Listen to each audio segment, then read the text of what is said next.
Damos comienzo al programa 382 de Obligados a Volver, programa que se transmite todos los miércoles a las 18 horas y los sábados a las 19 horas por nuestra página en Facebook, Obligados a Volver, programa radial. Obligados a Volver, un análisis de la realidad argentina y mundial desde nuestra mirada, que es nacional, popular, democrática, feminista, latinoamericanista, ambientalista y plurinacional.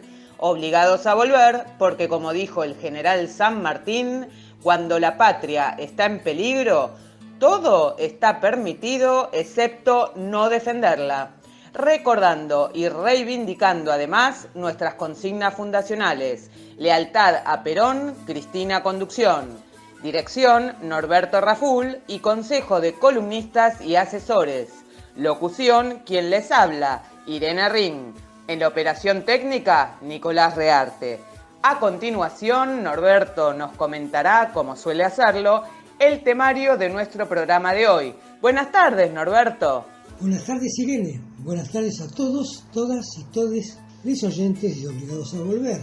Programa 382, que corresponde al sábado 5 de noviembre, y como es habitual lo organizamos en dos bloques. El primer bloque, destinado a la política internacional, se inicia con el informe panorámico que presenta Hernán Pereira. Le sigue la columna Palestina y Medio Oriente de Fernando Izas, hoy destinada al tercer y último capítulo de Afganistán. A continuación, el informe Brasil de Ramiro Cayano Blanco, analizando los resultados y las consecuencias de las elecciones presidenciales. Cerramos el primer bloque con una emotiva imagen del pueblo brasileño cantando "O povo unido jamais será vencido". Hacemos un pequeño paréntesis para reclamar por la libertad de Milagro Sala y pasamos al segundo bloque, también llamado segmento cultural, que se inicia con la columna de Nair sobre rock nacional, presentando a la banda Salvajes y su tema No te rindas. A continuación, la columna Panorama Teatral de Marisa Barrera, presentando la obra Bodas de Sangre de Federico García Lorca bajo la dirección de Vivi Tellas. Le sigue la columna Comentando Libros de Mónica Nassif con Cultura y Alteridad de José Ramos Podetti, perteneciente al catálogo de Ediciones Cicus. Llega el turno del Cine Nacional con Gabriel Costa Ferraro, presentando su mirada sobre la tan debatida Argentina 1985 de Santiago Mitre. Finalmente, cerrando el bloque y el programa, el Cine Universal de Rubén Cusati con una retrospectiva del cine palestino. Dicho esto, ¿qué te parece, Hernán, si arrancás con tu columna? Buenas tardes, compañeros. Este es el informe de política internacional. Mi nombre es Hernán Pereira y soy colaborador de Obligados a Volver desde hace ya varios años. Vamos a cambiar un poco el marco habitual. Vamos a empezar a hablar de nuestra América Latina hoy, y no de la guerra en Ucrania como tema principal. Hay varias cuestiones que ponen el eje sobre nuestra América Latina. En primer lugar, está la posibilidad de una nueva invasión por parte de Estados Unidos a Haití. Hoy es viernes por la tarde, Estados Unidos ha sancionado a varios políticos haitianos diciendo que son cómplices de narcotráfico. Esta acusación la hizo hace poco con políticos de Paraguay, que finalmente respondieron que era toda una cuestión vinculada con negocios que le querían dar a empresas norteamericanas donde estaban personas de Paraguay, y que entonces para sacarlos del medio era la acusación de que eran narcos y que tenían que irse del gobierno. Algo parecido es lo que se está diciendo sobre Haití. Una impresionante manifestación frente a la Embajada de Estados Unidos aquí en Buenos Aires el miércoles, repudiando la posibilidad de la invasión de Estados Unidos a Haití. Estados Unidos dice que en Haití hay terrorismo y hay narcotráfico y que eso atenta contra su propia seguridad.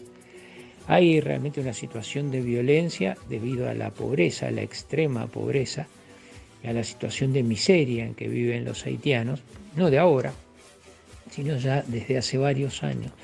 y pese a los cascos blancos y a la ayuda que se prometió, la situación no ha mejorado, sino que ha empeorado.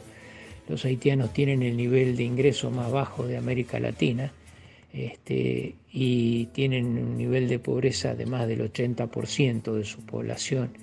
Estos son cálculos aproximados porque estadísticas importantes gubernamentales o de organismos confiables no hay.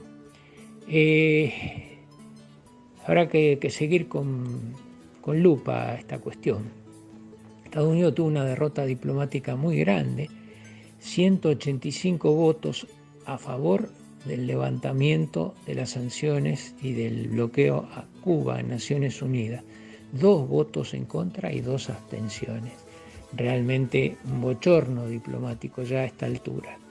Y en verdad son situaciones que ya ni siquiera merecen comentario, que a esta altura Estados Unidos pretenda que por la vía del bloqueo va a hacerle algo a Cuba. Tienen estas medidas económicas sancionadas hace más de 60 años y el régimen cubano sigue ahí sin que esto le haga mella. Aún desde el punto de vista de la eficiencia y de la eficacia se les está yendo también, se les escurre. Viniendo más hacia el sur, un dato interesante, positivo, fue la visita del presidente colombiano a Caracas. Estuvo con Maduro, Petro reunido, hubo una declaración conjunta, hubo varias iniciativas para desbloquear la frontera y retomar el control y permitir otra vez el intercambio de bienes a través de la frontera, que estaba limitado por las medidas que había tomado el gobierno derechista de Duque, el antecesor de Petro en Colombia. Esto rompe el aislamiento venezolano. De algún modo también Estados Unidos ha retrocedido en cuanto a las medidas para aislar el cerco, para aislar al gobierno venezolano. Está de por medio el tema del petróleo y además está también la cuestión de que van a hacer un desconocimiento del gobierno, entre comillas, paralelo venezolano por parte de Estados Unidos luego de las elecciones que se van a realizar en Venezuela antes de fin de año. Si continuamos nuestra mirada por la América Latina, en Ecuador hay un virtual estado de rebelión vinculado con las cárceles, donde hay más de 300 muertos, presos que han muerto por la represión, presos que han muerto por el maltrato, presos que han muerto porque se rebelaron por el maltrato y fueron reprimidos y los mataron. Hay organizaciones vinculadas con esto que están ejerciendo la violencia por mano propia.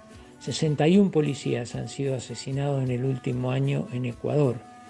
Los últimos fueron 11 esta semana, 6 de ellos en Guayaquil, el resto en distintas localidades ecuatorianas, vinculado todo con venganza por la represión a los presos. El sistema carcelario tiene denuncias de todo tipo y color en todos los organismos de derechos humanos de América Latina y del mundo. Y el gobierno ecuatoriano lo único que hace es responder con más represión. Yendo a Chile, el presidente Boric ha enviado al Parlamento, donde no tiene los votos necesarios para aprobarlo, pero con negociaciones podría aproximarse un nuevo sistema de jubilación. Recordemos que Chile fue el país donde la jubilación privada se instauró primero y donde continúa vigente. Boric en su informe dice que el 75% de las jubilaciones concedidas por este sistema privado no alcanzan al salario mínimo. No alcanzan al salario mínimo. Lo vuelvo a repetir, un tipo ahorra toda la vida, el 30% le descuentan de su salario para formar un fondo de capitalización y comprar una pensión de retiro cuando se jubila. Pero resulta que en el 75% de los casos esa pensión en Chile por el sistema de capitalización privado no alcanza al salario mínimo chileno, que es re bajo, anda menos de $100. Es decir, un fracaso absoluto y total. Y pensar que acá Macri quiere imponer ese tipo de jubilación, realmente desastroso. Lo que propone Boric es un sistema mixto, donde participaría el sector privado, el sector público y los empresarios, aportando más de lo que aportan hoy en día. Hoy el empresario chileno aporta por cada empleado el 10% del valor del salario y Boric propone llevarlo al 16% para aumentar los fondos y entraría allí a tallar el Estado con el tema de las inversiones, porque no hay demasiado control sobre qué es lo que hacen las AFJP con el dinero de los afiliados. No tiene mayoría ni en Senado ni en diputados, de modo que le va a ser muy difícil aprobar esta reforma.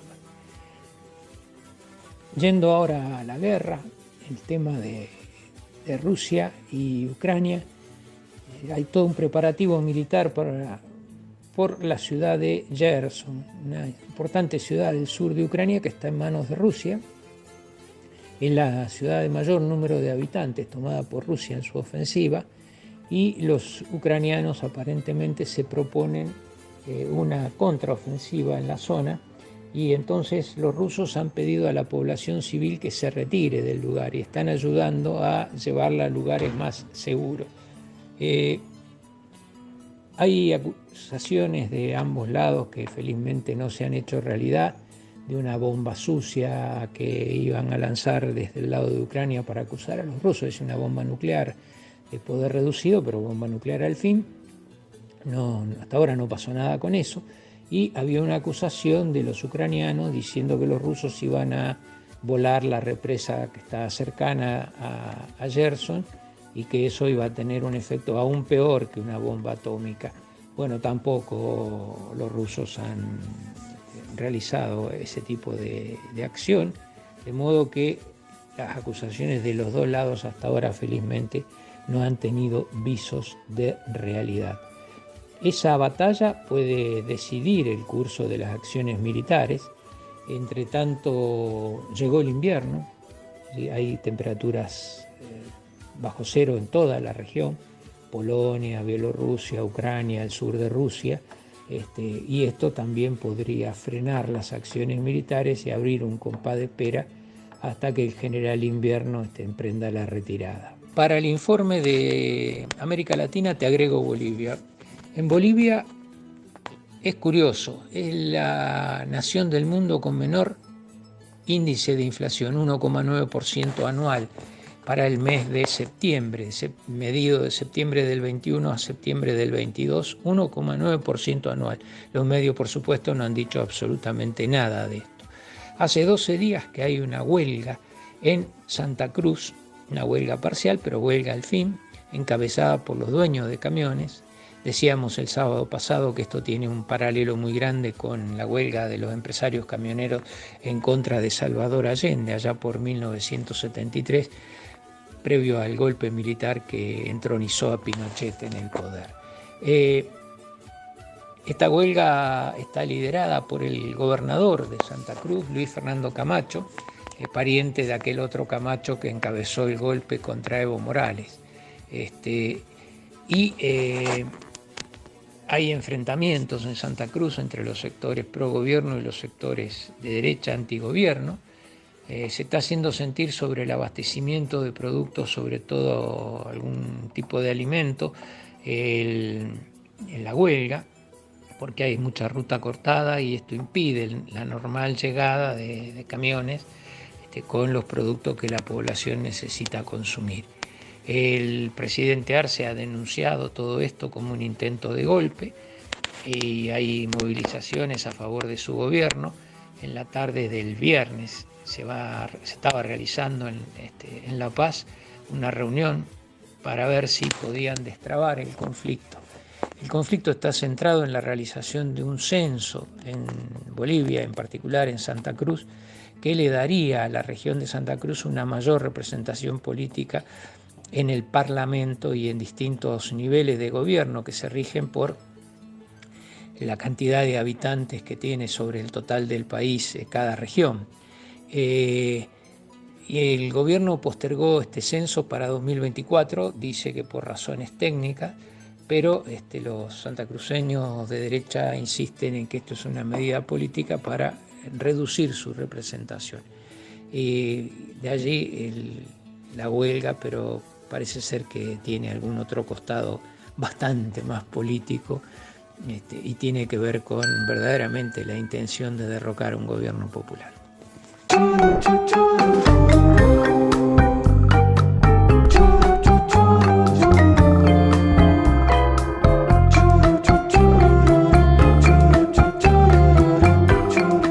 Amigos, buenas tardes. Mi nombre es Fernando Isas, soy del segmento de Política Internacional, Palestina y Medio Oriente.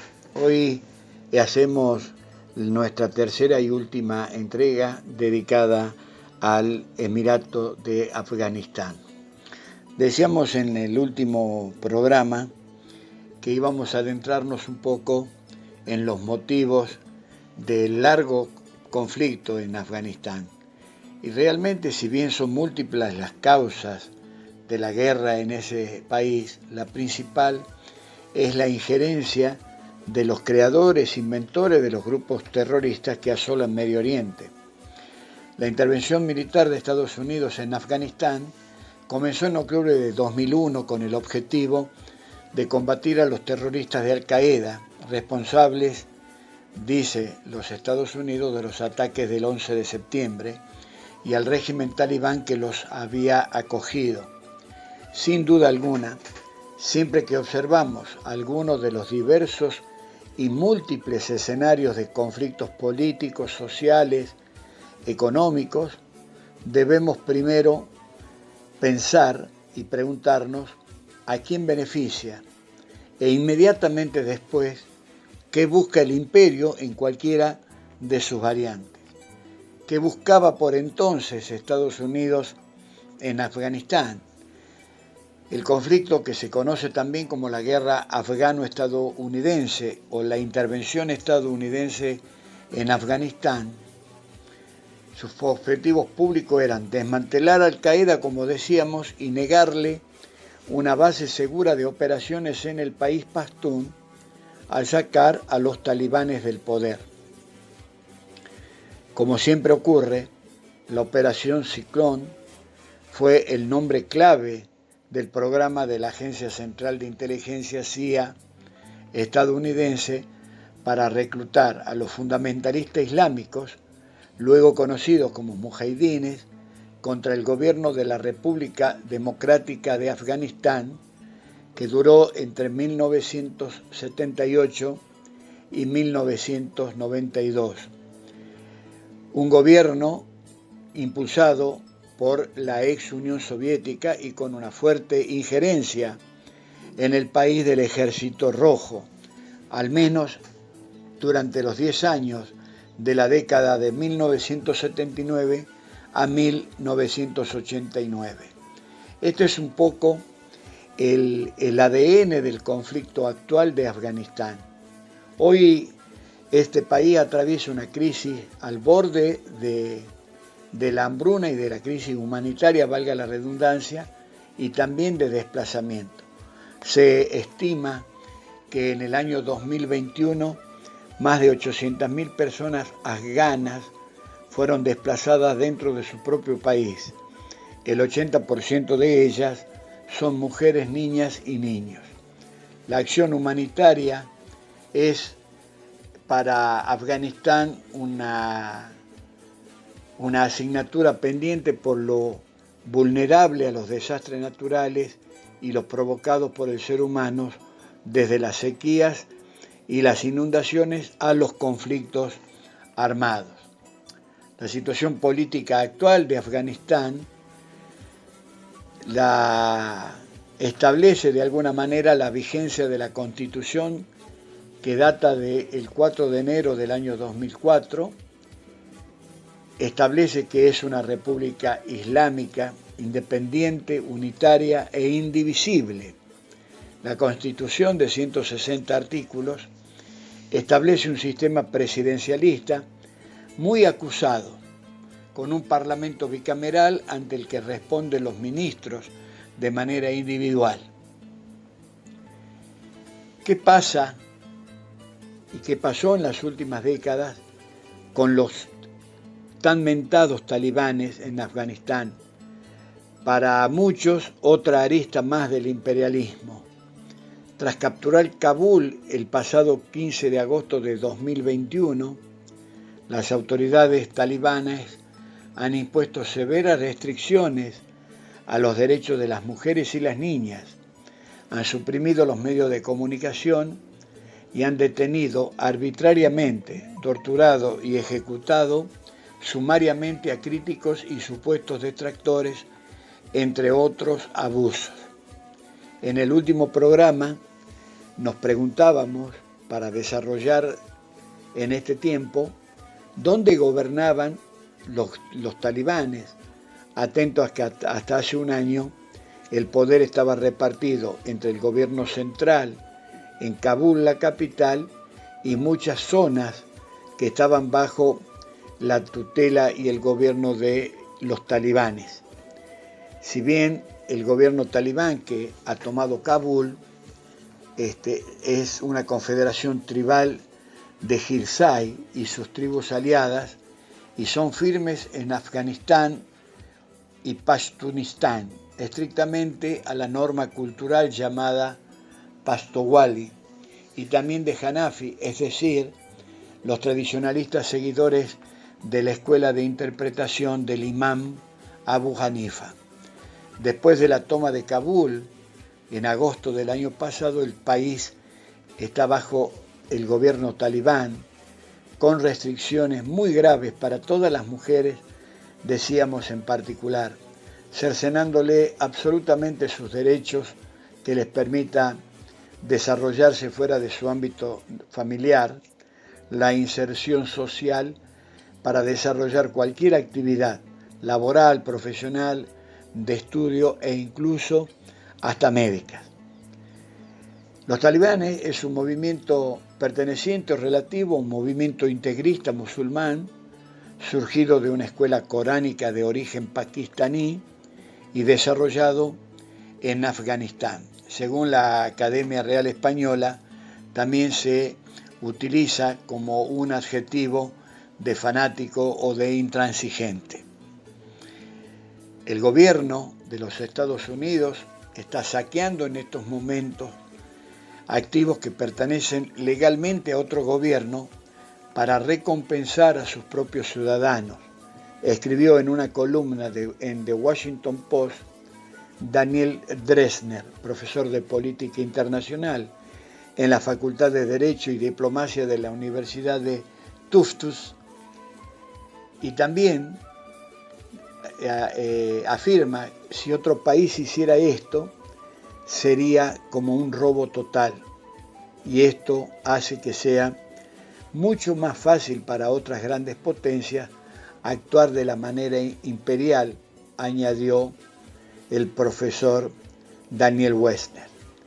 Luego de que los talibanes retomaran el poder en agosto de 2021, el gobierno del presidente estadounidense Joe Biden decidió congelar unos $7.000 millones en activos que el Banco Central afgano tenía en la sucursal de la Reserva Federal de Nueva York.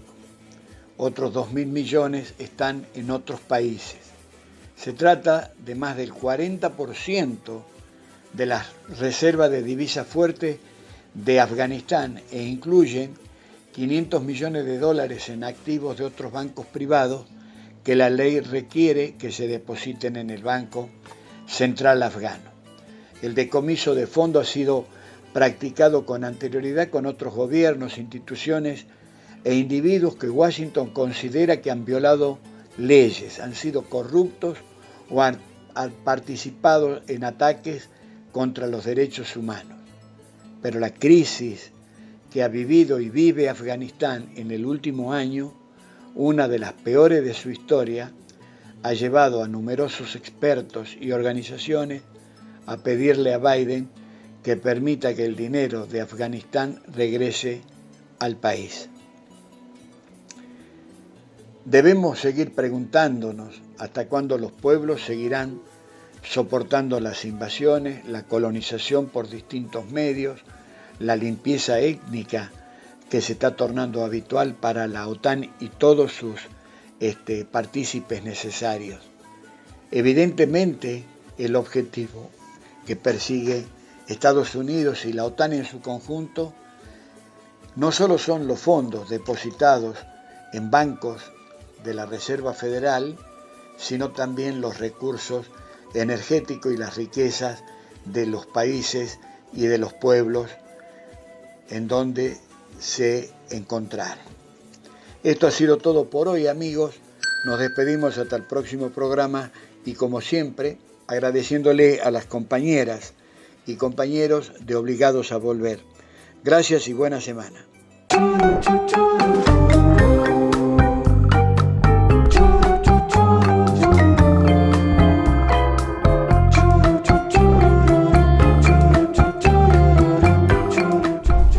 Buenas a todos y a todas, esta es una nueva entrega del microinforme semanal de las elecciones en Brasil realizado por Ramiro Cajiano Blanco desde San Pablo para el programa Obligados a Volver. El domingo 30, con 60.345.999 votos, Lula consiguió ganar su tercera elección y convertirse en el nuevo presidente de Brasil, contra 58.206.354 votos que obtuvo Jair Bolsonaro. Puede parecer poca diferencia, sin embargo, es mucho dado que se le ganó al mayor y más eficaz uso de la máquina pública desde los tiempos de la democracia en Brasil. En los informes anteriores ya habíamos hablado de la cruzada santa de los bolsonaristas que interrumpían las misas y hostigaban a los sacerdotes que no se declaraban a favor del candidato de extrema derecha. También hablamos del acoso laboral de los empleados bolsonaristas a los trabajadores para que voten a su candidato, lo que constituye delito, y también al uso de la máquina del Estado con fines electorales. Lo que no sabíamos era hasta dónde llegaba este uso de la máquina.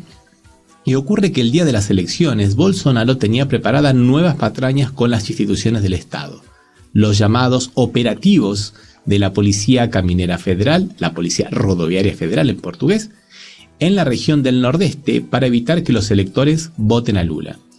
La región del Nordeste tiene el 27% del padrón electoral y en ella Lula ganó con el 67% de los votos en el primer turno.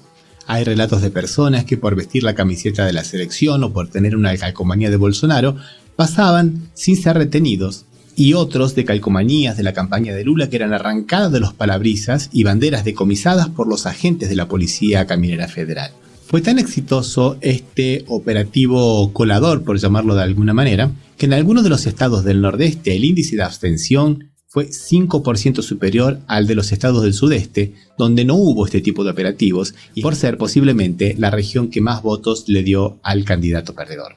Por ello, reiteramos que estos 2 millones de votos más que sacó Lula con relación a Bolsonaro pueden dar la impresión de ser poco, pero no es así, ya que nunca se usó tan descarada e ilegalmente la máquina del Estado por parte de un candidato desde la vuelta de la democracia en Brasil. Pasadas las elecciones, otro de los mitos que se cayó fue el de que Lula no tendría mayoría en el Congreso. Nada más equivocado. Los partidos que hasta ayer nomás constituían la base aliada de Bolsonaro ya están cambiando de lado y prometen apoyar la gestión de Lula, así como lo hicieron en el pasado. Inclusive periodistas bolsonaristas y hasta pastores de iglesias neopentecostales están haciendo lo mismo. El pragmatismo oportunista hace que los actores políticos se acomoden hacia quien encabeza el gobierno. Bolsonaro lo sabe y está desesperado, porque sin el poder de la lapicera, como a él le gusta decir, puede ir a la cárcel sin escalas, por más de 58 juicios en su mandato de presidente y otros tantos como diputado pendientes en la Suprema Corte de Justicia. Posiblemente a ello se haya debido sus 44 horas para reconocer la derrota, lo que hizo muy a regañadientes, a pedido de todo el arco político y de una forma bastante indirecta, mientras agitaba las redes sociales y llamaba a sus partidarios a realizar una resistencia patriótica, que nada tiene de patriótica y sí mucho de criminal, primero cortando las rutas en los estados del sur, sudeste y centroeste, regiones donde Bolsonaro obtuvo más votos, y el miércoles 2, yendo a las puertas de los cuarteles para pedir un golpe de estado para salvar al país del comunismo. En dichas manifestaciones se vieron escenas de violencia, muchas escenas de violencia e inclusive escenas de nazismo explícitos como este en el estado de Santa Catarina, en la ciudad de Santa Bárbara do Oeste. Por otro lado, desde el jueves 3 se vienen desarrollando las reuniones entre el gobierno de Jair Bolsonaro y el equipo designado por Luis Ignacio Lula da Silva, compuestos por el candidato a vicepresidente, Gerardo Alckmin, la presidenta del Partido de los Trabajadores, Gleisi Hoffmann, y el ex ministro de Lula, Aloysio Mercadante. Este equipo, el viernes 4, denunció un descalabro en las cuentas públicas de 400.000 millones de reales, algo así como 80.000 millones de dólares, y que no habría presupuesto para programas sociales vitales para Brasil, tales como Farmacia Popular, el programa Merienda Escolar y el programa Auxilio Brasil, el que volverá a llamarse Bolsa Familia, como históricamente se denominó, algo equivalente más o menos a la asignación familiar. Mientras tanto, Lula, después de haber almorzado con Alberto Fernández el lunes y conversar telefónicamente con varios mandatarios mundiales, entre ellos el presidente de Francia, Macron, y de Estados Unidos, Joe Biden, se tomó unas mini vacaciones en una playa al sur de Bahía, estado en el que ganó con el 70% de los votos. Además, Lula, aún antes de asumir el 1 de enero, participará de la cumbre del clima en Egipto por invitación del presidente del país anfitrión, y también sería invitado a la reunión de Davos, según fuentes periodísticas. Y siguiendo con las buenas noticias, el fondo de inversión Nordea Asset Management, una de las mayores gestoras del patrimonio del mundo, con activos de cerca de 237.000 millones de euros, retiró las restricciones para las inversiones en títulos públicos del gobierno brasilero después de que el presidente Lula da Silva diese señales de que irá formalmente a actuar en la defensa del medio ambiente y que la ex ministra del Medio Ambiente durante su gobierno, María Silva, tendrá un papel destacado en su gobierno. Finalmente, decimos que Lula ganó y que todo pareciera volver a su cauce político normal. Sin embargo, el nuevo presidente va a tener una tarea inmensa, hercúlea, para recuperar la institucionalidad en todos los frentes, administrativos, judiciales, militares, de las fuerzas del orden, etc., porque lo que recibe es una república devastada y una masa de gente derechizada y militante dispuesta a todo con tal de no dejarlo cumplir su mandato. Este fue el microinforme de las elecciones en Brasil realizado por Ramiro Cajeno Blanco para el programa Obligados a Volver.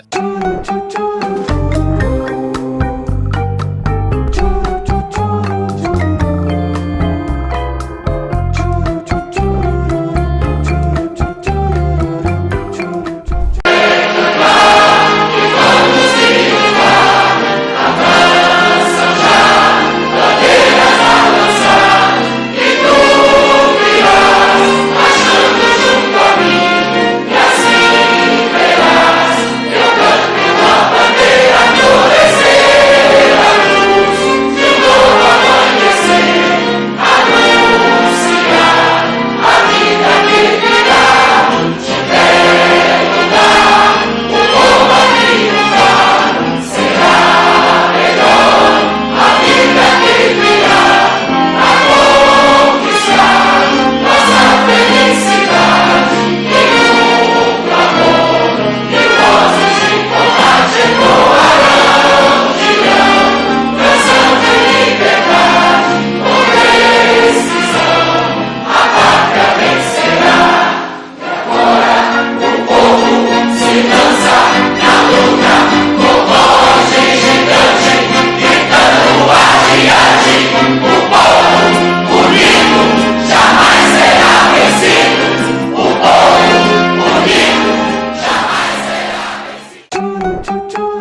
Obligados a Volver se solidariza con Milagros Sala, injustamente detenida desde enero de 2016, y con todos los demás detenidos y perseguidos por el régimen macrista y sus cómplices del sistema judicial, por la pronta liberación de los presos políticos.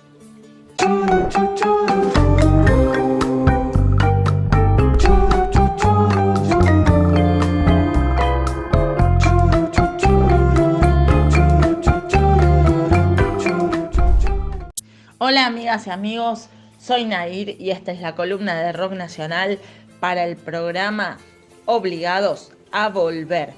Y en el día de hoy les voy a estar presentando una banda que empezó a tocar hace poquito.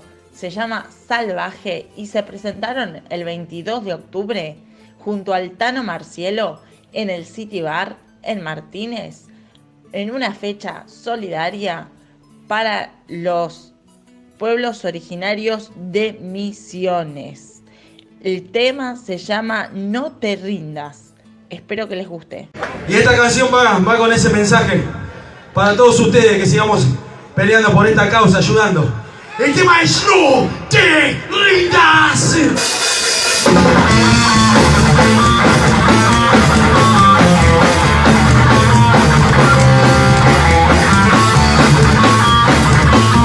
No te canses de luchar, nunca jamás.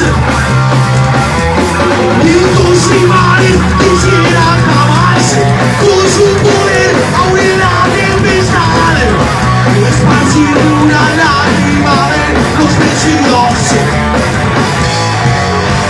Y aunque el desierto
amigas y amigos, eso fue todo por hoy. Espero que les haya gustado esta banda salvaje que la rompió. Y nos vamos a estar encontrando el próximo sábado con la columna de arte de artes visuales. Muchas gracias.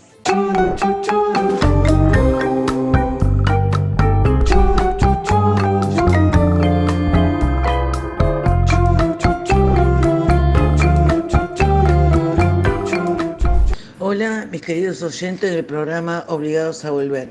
Acá estoy, quien les habla, Marisa Barrera, en otro encuentro de Panorama Teatral.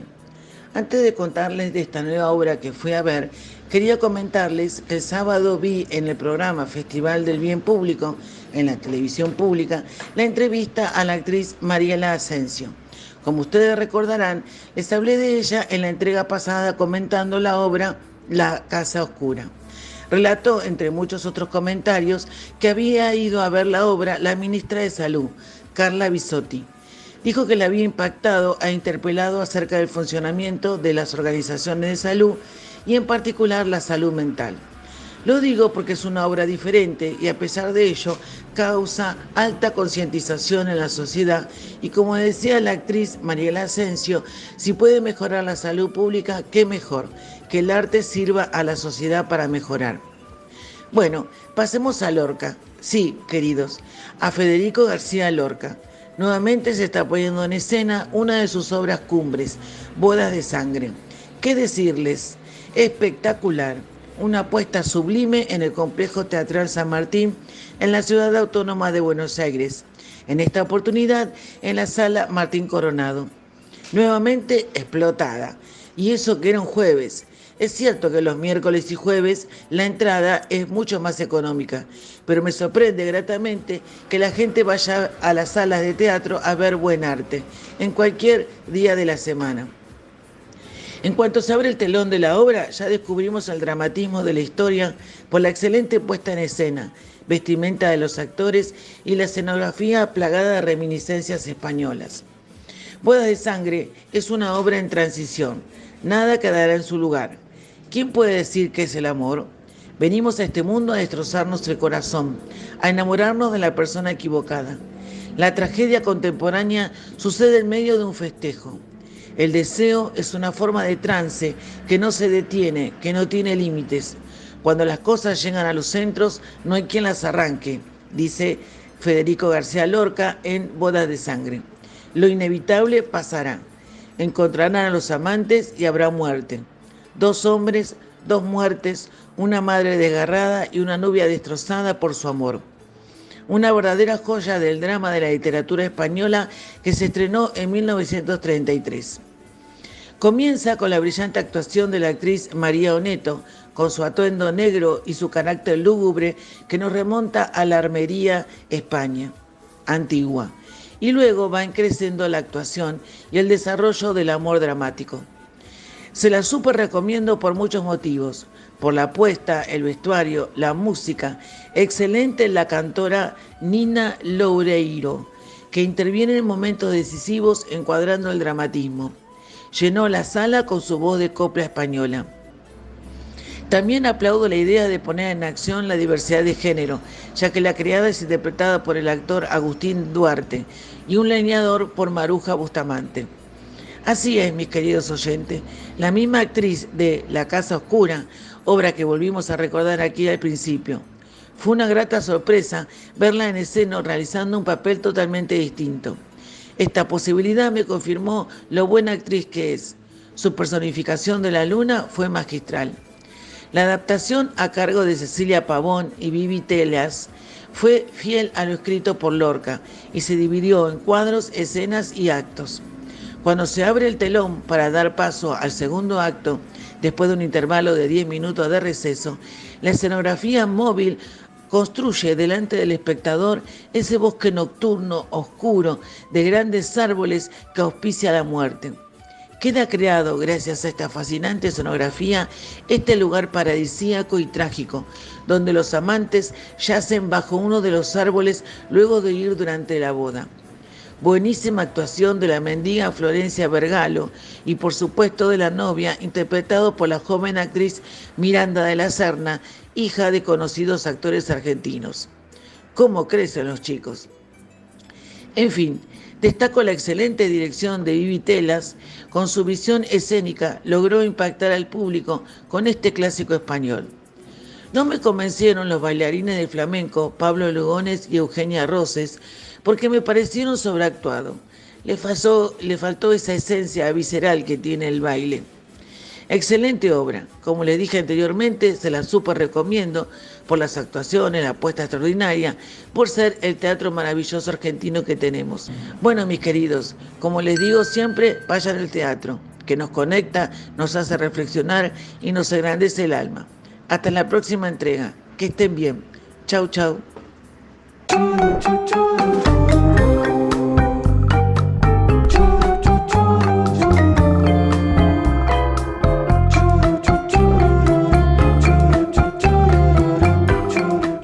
Buenas tardes, soy Mónica Nasif y hoy les voy a hablar de un libro que personalmente me causó una agradable impresión al leerlo y además me informó de una serie de cuestiones sobre las cuales nunca había reflexionado lo suficientemente. Este libro es Cultura y Alteridad de José Ramiro Podetti, de editorial Sikus, un libro que fue publicado en el 2015 y que por su profundidad y realmente un compromiso con el título, ¿no? Porque tiene como subtítulo En torno al sentido de la experiencia latinoamericana. Este libro recibió un premio en el 2006 por unanimidad del jurado, el Premio Internacional de Ensayo Mariano Picón Salas, que otorga la Fundación Centro de Estudios Latinoamericanos Rómulo Gallegos de Venezuela. La primera edición de este libro se agotó hace muchos años y esta es la segunda edición, la primera vez publicada en la Argentina, la primera publicada en la Argentina. Realmente es un libro con un compromiso, con una profundidad de investigación y de búsqueda de poder explicar medianamente o profundamente la identidad latinoamericana. ¿Qué es la identidad de Latinoamérica? Y para explicar la identidad, dice el Ramiro Podetti, hay que prestar mucha atención en el otro, en lo que es la alteridad. Frente a esta pregunta, ¿no? Realmente, ¿quiénes somos? Uno de los conceptos que surge en el libro es el concepto de mestizaje, y este concepto lo encadena Podetti con una serie de pensadores. Pero antes de nombrar los pensadores, quiero hablar un poco de lo que el libro empieza a describir. Habla de los conceptos de globalización y alteridad, de interculturalidad en este choque de culturas. Por supuesto que comienza con el viaje del descubrimiento de América, ¿no? El cual, explica el texto, produce un desplazamiento del centro civilizado antiguo hacia otros ejes. Además de los viajes de descubrimiento, dice Podetti, que también siglo XVI, siglo XVII, ha habido adelantos tecnológicos, y no solamente tecnológicos, sino epistemológicos. En fin, luego empieza el desfile, digamos, y un desfile, la verdad que es un banquete más que un desfile, de pensadores sobre el concepto del ser latinoamericano. Y desfilan en esta lista Rodó, un escritor uruguayo que a través de su obra Ariel explica un poco este concepto de mestizaje, alteridad. Después Francisco García Calderón también habla del concepto de mestizaje y raza. José Vasconcelos José Vasconcelos es un escritor que de alguna manera plantea el proyecto cultural de la Revolución Mexicana. Fue candidato a presidente de la República. Bueno, después por unas cuestiones políticas no llegó. Esto sucedió en 1929 y estuvo muy comprometido con la Revolución Mexicana y nos habla de un concepto interesantísimo que es el concepto de raza cósmica. Raza cósmica. Después habla de Fernando Ortiz, el cual se va a dedicar a hablar de la recuperación de la afrocubanía, de la transculturación, de lo que diferencia la transculturación de la aculturación.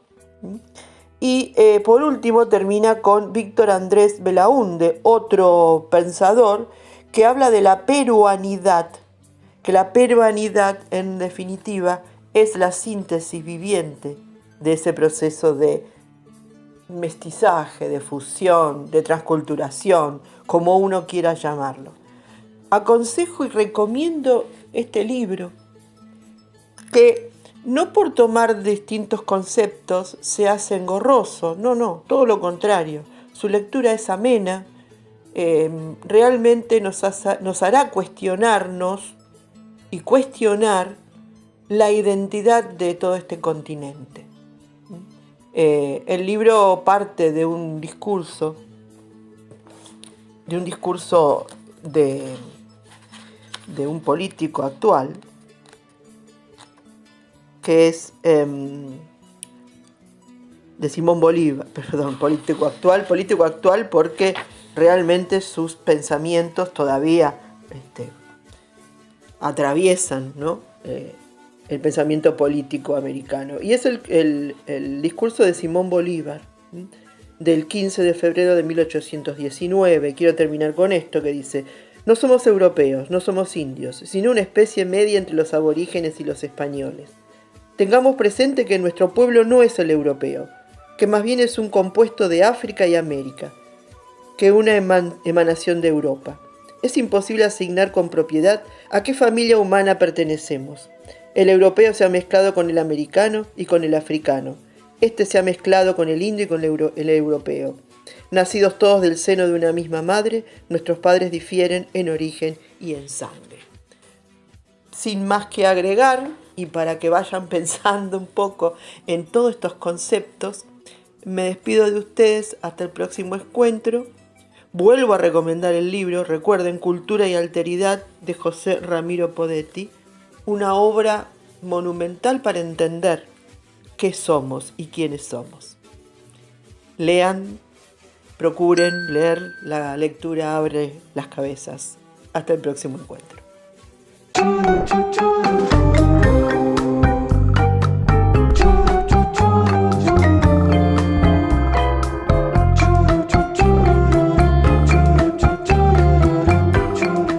Muy buenas tardes, compañeros de audiencia de Obligados a Volver. Hoy vamos a hablar de la película del momento. Vamos a comentar Argentina 1985 de Santiago Mitre, estrenada en cines de todo el país hace exactamente un mes y ya disponible en la plataforma Prime Video de Amazon.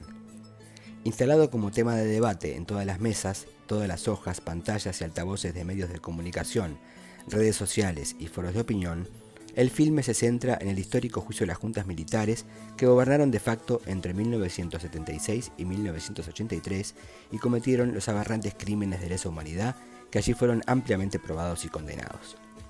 Enfocada en el trabajo de la Fiscalía de Julio Estracera, interpretado por un brillante Ricardo Darín, con una narración muy prolija desde el guión, una reconstrucción de época admirable y una fotografía deslumbrante, la película nos pone en clima desde el primer minuto con una narrativa que abreva bastante en el Alan Pácula de Todos los hombres del presidente. Es decir, un thriller político que mantiene la tensión, el suspenso y la expectativa sobre algo que todos sabemos cómo termina, y aunque adopta un tono liviano en la superficie, porque el filme jamás pierde el sentido del humor, aún teniendo entre manos un tema tan delicado como el que trata, logra profundidad en el meollo del asunto, y es fundamentalmente efectiva en varios otros aspectos también. Principalmente porque vuelve a tirar sobre la mesa un debate que la sociedad tenía como saldado, pero es puesto en cuestión cada vez más frecuentemente por parte de los cultores de la falaz teoría de los dos demonios, pulverizada en el mismo juicio además. Principalmente sectores reaccionarios de la política argentina, algunos de ellos muy minoritarios, pero otros insertos y con voz muy fuerte en una de las dos coaliciones con aspiraciones de gobernar el país en el futuro cercano, y por tanto, con mucha resonancia en la clase media.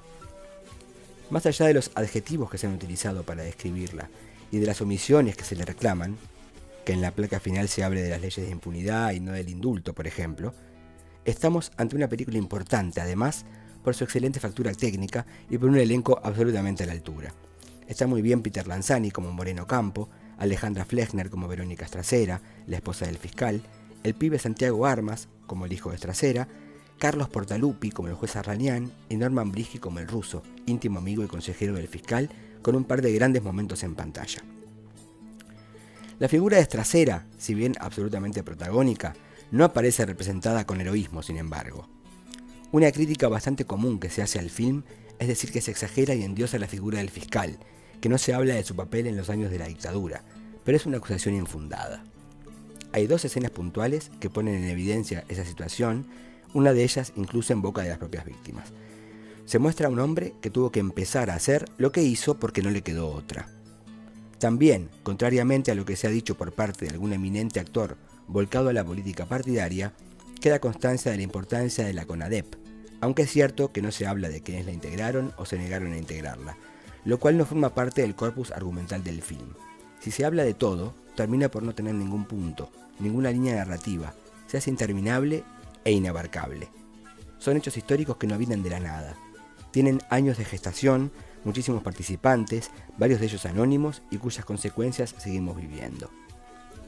Por otro lado, el presidente Raúl Alfonsín no solo no está ausente del relato, sino que su presencia es invocada en los diálogos permanentemente y hasta podemos escuchar su voz en alguna oportunidad.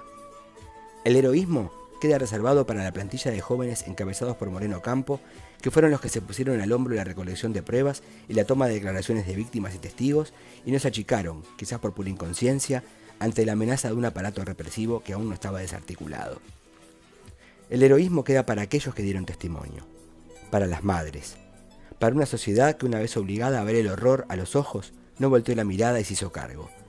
Eso es lo que hace realmente valioso a este film, mostrar que ese pueblo, aún después de su noche más oscura y casi que a los empujones, encontró por fin el camino de la democracia, poniendo en alto tres principios fundamentales que tienen, aún hoy, enorme valor para los argentinos: verdad, memoria y justicia.